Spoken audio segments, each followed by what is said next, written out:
بسم اللہ الرحمن الرحیم نحمدہ و نصلی علی رسولہ الکریم اما بعد۔ دوستو عزیزو،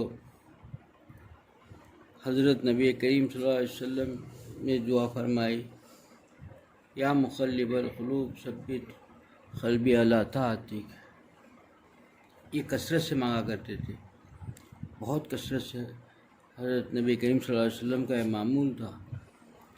امی عائشہ رضی اللہ تعالیٰ عنہ فرماتی ہیں کہ ایک مرتبہ انہوں نے پوچھا، اے پیارے نبی صلی اللہ علیہ وسلم، آپ کے لیے آپ بھی ایسی دعا مانگتے ہیں؟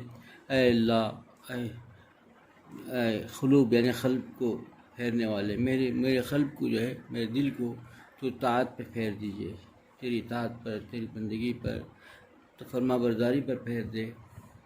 تو آپ بھی اس کے لیے دعا فرماتے ہیں؟ یہ تو امت کے لیے جو ہے نصیحت فرما گئے۔ فرمایا کہ دیکھو، اللہ تعالیٰ کے دونوں انگلیوں کے درمیان ہر انسان کا جو ہے دل ہے، اور جب کب اس جسے چاہے وہ پھیر دیتا ہے۔ دوستو عزیزو، انسان کی زبان کا ایک بول اور اس کے بدن اعضاء جوارح کا کوئی ایسا عمل، اس کے لیے تھوڑی دیر کے اندر، لمحوں میں ساری عبادتوں کو جو ہے ختم کر کے، حسم کر کے دوزخی بنا دیتا ہے۔ ایک جملہ ایسا کہہ دیا، اس کا سب کچھ ختم ہو جاتا ہے۔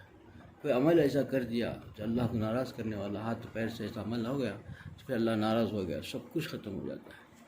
اسی لیے ہمیشہ اس سے چوکنا رہنا چاہیے، اللہ تعالیٰ سے مانگنی چاہیے، اللہ تو اپنے فضل سے، کرم سے مجھے ہمیشہ اپنی طاعت پر قائم رکھ، کیونکہ اللہ تعالیٰ جس کو قائم رکھتے ہیں وہی بچ سکتا ہے۔ کیونکہ یہ ایسا چیز ہے کہ یہ آخری دم تک، انسان آخری دم تک خاتمہ خیر ہو جائے، آخری سانس جو انسان کی ہے وہ ایمان کی حالت میں چلے جائے، اس وقت تک یقین نہیں کب کیا ہو جائے، کیسے کیسے حالات ہیں، کیسے کیسے واقعات ہیں۔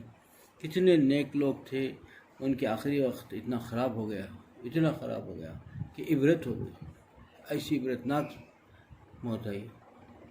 یہ لکھا ہے مصر کے ایک مسجد میں امام مؤذن تھا، بہت نیک تھا، دیندار تھا، نماز کے لیے ہمیشہ وہ اذان دیتا تھا، وہ مؤذن تھا، بہت ہی نیک بھی تھا آدمی۔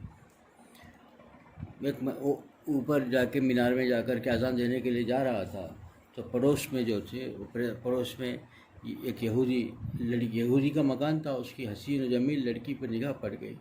نگاہ کیا پڑ گئی کہ بس وہ نماز اذان دے کے اترا اور نگاہ پڑ گئی، اس کا دل بے چین ہونے لگا۔ اب اس نے پیغام بھیج دیا کہ میں شادی کرنا چاہتا ہوں، تو وہاں سے تھوڑے ہی کہ وہ مان لیں گے۔ تو یہودی جو نصرانی تھا، یہودی کا مکان تھا، اس نے کہلوا بھیجا کہ بھائی تم جو ہے یہودی بننا ہوگا، تو ایمان کو چھوڑنا ہوگا۔ تو اس کے لیے بھی تیار ہو گیا، اس کو پانے کے لیے اس کے لیے بھی تیار ہوگا۔ اس برسوں سے نماز اذان کی جاتا تھا، لیکن دیکھیے کہ اس کے لیے بھی تیار ہو گیا۔ پھر ایک کام سے اس کے گھر پہ گیا، چھت پہ گیا، چڑھا، سیڑھی میں چڑھا، پھسل گر گیا، مر گیا، اسی وقت موت آ گئی۔ اب ایمان بھی گیا، اور وہ جس کے لیے ایمان چھوڑا وہ بھی نہیں ملی، برباد ہو گیا۔ جس عورت کے لیے اس نے ایمان بھی چھوڑ دیا، وہ عورت بھی نہیں ملی اور ایمان سے بھی گیا۔ اتنے برسوں خدمت کرتا رہا، اللہ کے گھر کی خدمت کی، مؤذن اذان دیتا رہا، لیکن دیکھیے اسی کے لیے اللہ تعالیٰ سے مانگنا، کبھی فخر نہیں کرنی چاہیے، ہمیشہ خوف میں رہنا چاہیے۔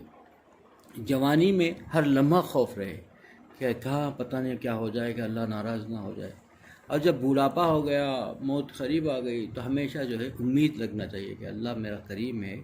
بڑھاپے میں جب کمزور ہو جاتا ہے، تب جب خوف ستا ہے، پریشان ہو جائے، تو کہنا چاہیے، صبح سے آنے لگے، پتہ نہیں میرا خاتمہ کیا ہوگا، کدھر ہوگا، تو اللہ کے ساتھ امید لگائے رہنا چاہیے۔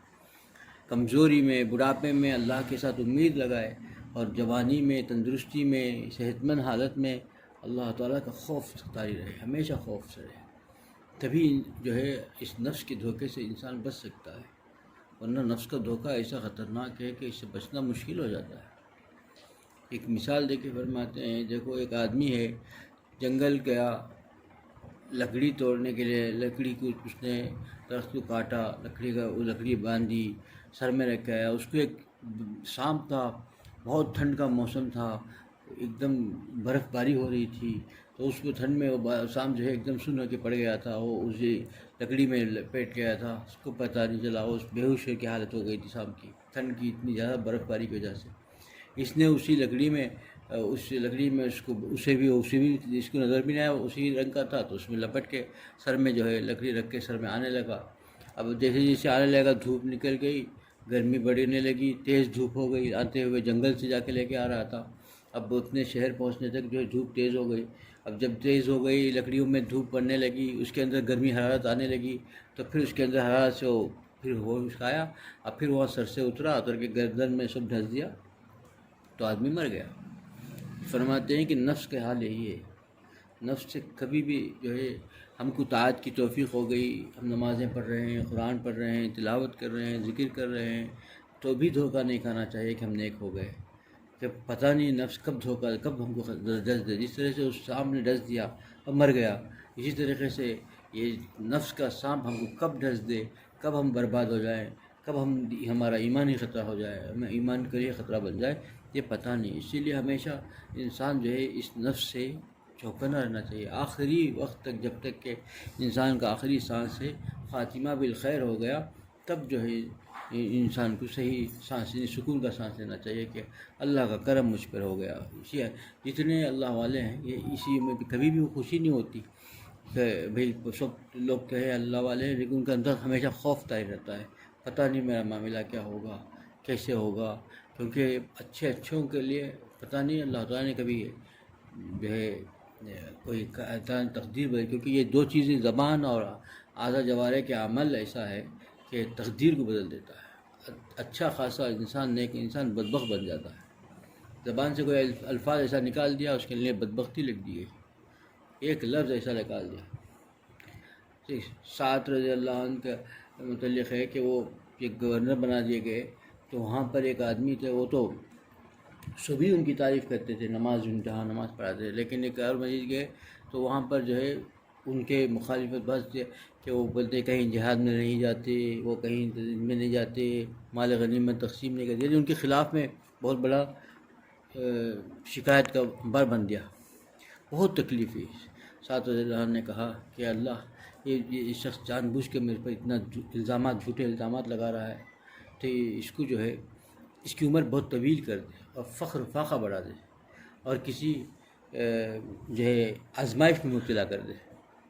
تو ساری دنیا نے دیکھا، وہاں کے لوگ نے دیکھا کہ وہ اتنا بوڑھا ہو گیا موتی نے کہ اس کے پر جو ہے بھونگ کے بالیں جو ہے آنکھوں پر گر رہے تھے، آنکھ اٹھا کر بھونگ کی چھپ جاتی تھی، بڑی آنکھوں کو اٹھا کر دیکھنا پڑتا تھا، اور وہ اتنا بوڑھا سفید بال آنکھوں کے اوپر گر گئے، اور بازار سے جاتے ہوئے گلیوں سے جاتے ہوئے لڑکیوں کو چھیڑتا تھا، سب تھو تھو کرتے تھے، خود بھی بولتا تھا کہ سعد کی بدعا لگ گئی مجھے، خود بولتا تھا کہ میرے پر سعد کی بدعا لگ گئی، کہ میں عذاب میں مبتلا ہو گیا، کہ وہ روک اپنے آپ میں اتنی، کیونکہ ذلیل ہو گیا، عمر بڑھ گئی، فخر و فاقہ، اور اسی حال میں جا رہا ہے اور سب سے تھو تھو ہو رہی ہے۔ تو وہاں کا پہلے اس کا حال دیکھے تو کسی مسجد کا امام تھا وہ، لیکن شکایت کی کس کی کہ میں دوسروں پر الزام لگایا۔ اسی لیے فرماتے ہیں بھائی کسی پر زبان نہیں کرنا، زبان ایک لمحے میں سب کچھ برباد ہو جائے گا، صرف ایک بار کر دیا ختم ہو گیا۔ حسین رضی اللہ عنہ کو جو ہے کربلا کے میدان میں پانی کے لیے گئے، تو جو ہے دشمن نے ان کو اس سے روکا، تو نے فرمایا، حسین رضی اللہ عنہ نے اللہ سے کہا، اے اللہ اس کو ایسے بہنے، اس کو ایسی موت دے، پیاس میں مر جائے، پیاس ایسی لگا دے اس کو، پیاس سے تڑپ کے مرے۔ لکھا ہے کہ اس کی حال ایسا ہو گیا کہ سامنے سے انگار جیسا پیٹ تڑپ رہتا تھا، پیٹ میں ایسے کہ انگار ہے، اس پیٹ کے پیچھے جو ہے اتنی ٹھنڈ، پیچھے سے جو ہے اس کو اگیٹی رکھ کر کے، انگار رکھ کر کے پیچھے سینکتے تھے، پیٹ کی حال ہوتی۔ پیٹ کا حال یہ تھا کہ جو ہے برف رکھتے تھے، پیٹ پر برف، پیچھے سے انگار، تڑپتا تھا، اور پیاس ایسی کہ بڑے بڑے اس کے ٹپ جو ہے نا، وہ آدمی پانی پی سکتا تھا، وہ بھی پیا نہیں جا سکتا 100 آدمی کا، وہ تنہا پیا، پیٹ جو ہے اونٹ کا اتنا بڑا ہو گیا، عبرت کے لیے تڑپ رہا ہے، پیاس نہیں بجھ رہی ہے، تڑپ رہا ہے. اللہ تعالیٰ ایک کسی بھی اسی لیے فرمایا کہ زبان کا ایک لفظ کسی کو دل کو جو گیا اور وہاں اللہ تعالیٰ کے یہاں پکڑ ہو گئی، پھر سب کچھ برباد ہو جائے گا، سب کچھ برباد ہو جائے گا. دوستو عزیزو، اسی کے لیے اللہ تعالیٰ سے ہمیشہ مانگنی چاہیے. بتا دیا حضور اکرم صلی اللہ علیہ وسلم نے دعا مانگ کے بتا دیا کہ یا مقلب القلوب ثبت قلبی علی طاعتک، کہ ہمیشہ مجھے طاعت پر لگا کے رکھے. اللہ خیر، جب کب پھر جائے یہ دل، کب بدبختی لکھ دی جائے کسی ہمارے اعمال کی وجہ سے، زبان کی کوئی ایسی حرکت ہماری ایسی ہو گئی کہ ہمارے اس میں جو ہے بدبختی لکھ دی گئی، تو سب کچھ برباد ہو گیا. ڈرتے رہنا چاہیے، خوف کرنی چاہیے، اور نفس سے ہمیشہ جو ہے چوکنا رہنا چاہیے. اللہ تعالیٰ سے مدد مانگنی چاہیے. یہ دعا کثرت سے مانگنی چاہیے. حضرت نبی کریم صلی اللہ علیہ وسلم تو معصوم، اور انہوں نے ہم امت کو سکھایا کہ یہ جب وہ مانگتے تھے کثرت سے، تو ہم لوگوں کی تو کتنے وجہ اولا، ہم لوگ تو صبح سے شام تک گناہوں میں ڈوبے ہوئے ہیں، ہمارے ہر اعضاء جوارے گناہوں میں ڈوبے ہوئے ہیں. تو ہم کو کتنا گھبرا کر کے اللہ سے مانگنی چاہیے. اللہ تو اپنی طاعت پہ لگا لیجیے، ہمیں نیک اعمال کی توفیق عطا فرما دیجیے، اور یعنی تیری ناراضگی والے اعمال سے ہمیں بچا لیجیے. اللہ سے ہمیشہ مانگنی چاہیے اللہ تیرے راضی ہونے والے اعمال کی ہماری توفیق دے دے، اور ناراض ہونے اعمال سے ہمیں بچا لیجیے. کیونکہ یہ چیز اللہ سے مانگنی چاہیے.